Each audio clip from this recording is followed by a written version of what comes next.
This Monday, COVID-19 has changed the way we live. New survey by Parade and Cleveland Clinic shows many Americans are making healthy lifestyle choices or changes during the pandemic. I think through struggle and through challenge comes opportunity, and some people are having positive changes along with, the negative's still here, Heather, right? Yes, of course. Like, this is not the way anybody would have wanted to get to this, but it's here, and so one area of positive change is 34%.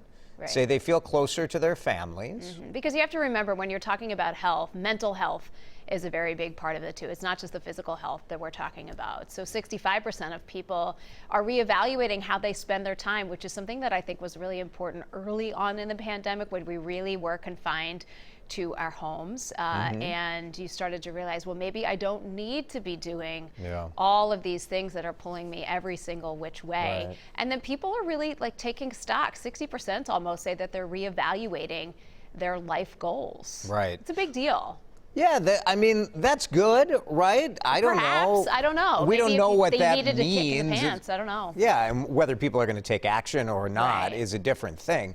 And this is what people are reporting and saying they're doing. But, with healthy changes, 78% of 18 to 34-year-olds said that they adopted some healthy change. Now, It's hard to. So here's the thing with the that side one. of this that you have to think about is like, okay, you can make one healthy change Right. in 14 unhealthy changes, and you Yes. still get counted as healthy changes. But, eating more healthy foods. I think the fact that people are going out less, perhaps for some people, is a positive. It's interesting when we do these studies. Some of these studies find that people are making less healthy choices. Some of them find they're making more healthy choices. And I have to say, it's probably a little bit of both. It's all true, And it yes. could be maybe early on you were just, stress eating. Maybe you weren't working out. Maybe you just took a real turn there and said, oh, look, I need to change something up.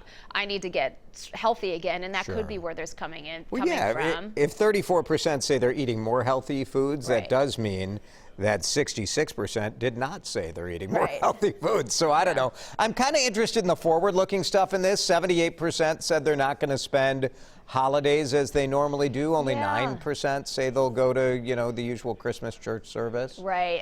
A quarter of people say that they're more likely to get the flu shot. Yeah. That's a good thing coming out of that there. But here's the big thing, and if we can hold on to some sort of hope, 72% surveyed say they still remain hopeful for the future. Yeah. Now, I don't know what to compare that to.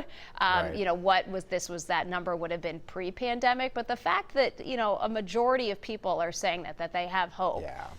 Oh, yeah. That's the perspective, right? This is going on now, but we all assume and hope it's not going to go on forever. Right.